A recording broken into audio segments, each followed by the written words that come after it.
Hello, this is your host of TFA Today, C. Richard Archie. We're bringing to our membership and other interested individuals a series of interviews with incumbents and challengers for the Republican primary races in the Tennessee State Senate for the 2024 election cycle. Each of the candidates has been afforded the opportunity to take part. The failure of an incumbent to join this discussion is an indicator that they perceive your right to keep, bear, and wear arms of little to no import. The questions were sent with the invitations. There will be no gotchas, no sandbagging, just topics that are of vital interest to those who hold that the Second Amendment is an important qualifier for choosing an elected employee.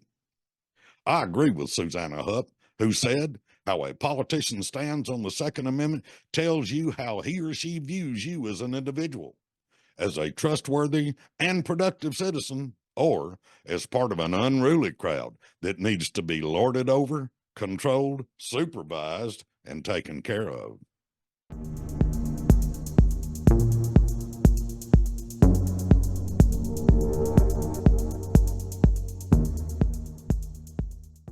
Today, our guest is Senator John Stevens, running for re-election in District 24. Welcome in, Senator Stevens. What are the counties that are included in your district? Morning, Richard. I represent Obion, Weakley, Henry, Stewart, Gibson, Carroll, Benton, and Houston counties.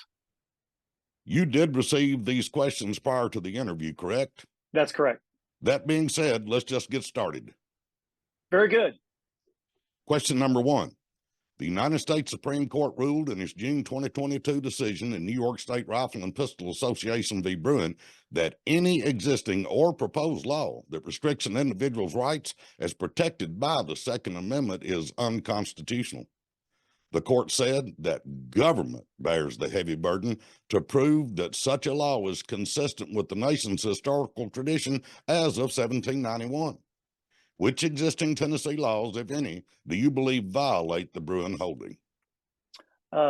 Thanks for the question, Richard. This is one that I've actually filed a caption bill to fix, and it became such a large task that I actually talked to John Harris about it last fall, I think it was. But I think the entire weapons statute, 3917, 1301, and all is written backwards. I think it's written with a presumption that you can't have firearms, and then the government grants you the right to carry. And so I think the presumption within the statute is exactly backwards. It should be the other way around, that we have the right, just like the Constitution says, and that then we can forfeit it through our actions, be that through a felony or because you're mentally incompetent or a minor, things of that nature. And so I think we should rewrite the entire statute because it's got a lot of barnacles attached to it that are very difficult to remove if you do it piecemeal. So I think we just need to rewrite the entire section. Number two, existing Tennessee law in TCA section 3917 1307A makes it a crime for anyone to carry any firearm or a club with the intent to go armed, even on their own property, and puts the burden on the citizen to prove the possession of an available defense to that crime. Do you believe that this statute is constitutional in light of both the Second Amendment and the Tennessee Constitution? No, I do not. And I have sponsored legislation to change that and voted for legislation to change that. Number four, existing Tennessee law in TCA section 3917 1311 makes it a crime for an individual to carry any firearm in public parks, greenways, and other similar places. Is it your opinion that this restriction on carrying a firearm in these types of locations is constitutional?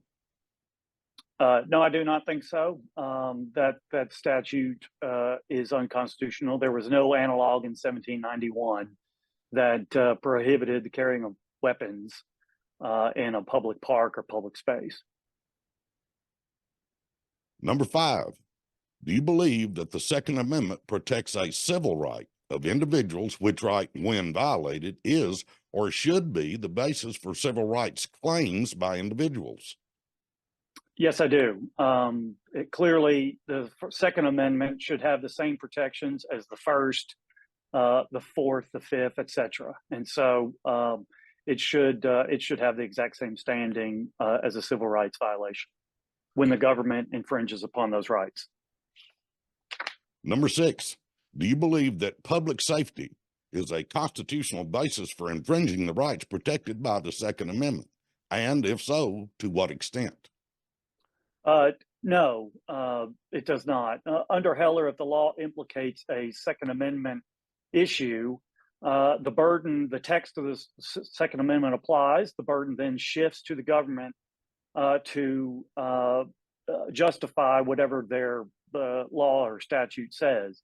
And so just having public safety, which would have been in existence, same public safety issues would have been in existence 1791 as well. So just public safety alone is too generalized of an interest. It's not allowed. That would open up the door to the kind of balancing tests that do not apply to fundamental rights like the right to bear arms. And so that would violate Heller. That would violate Bruin. The court should not apply any kind of balancing tests like that whatsoever.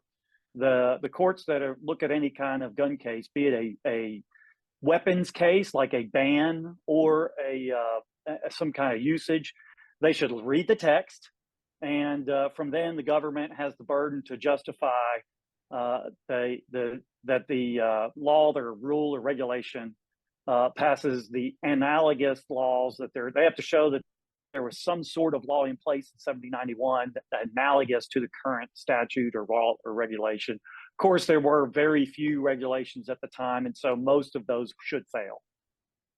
Number 7, do you believe that law enforcement and any district attorney should have the burden to affirmatively rule out self-defense before bringing criminal charges against an individual who has used force, including deadly force? I believe that human life is a gift from God. Murder is immoral, and murder is wrong. It's also illegal under Tennessee law, and so the taking of life is very serious and should be treated as such. The facts and circumstances of taking human life must be thoroughly investigated.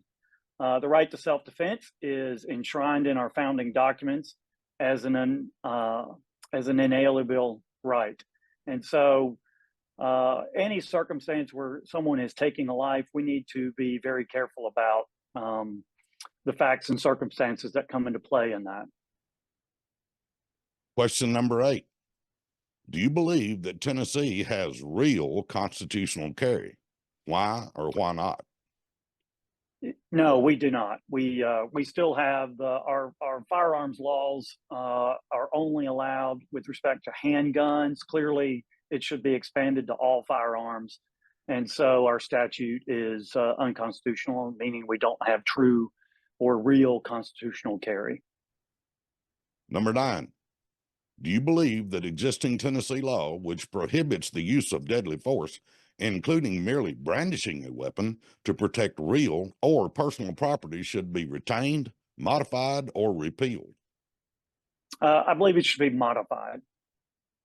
And finally, number 10, do you believe that the Tennessee Constitution's Article 1, Section 26, which addresses the power of the legislature to regulate the wearing of arms to prevent crime, is constitutional, considering the Second and 14th Amendments?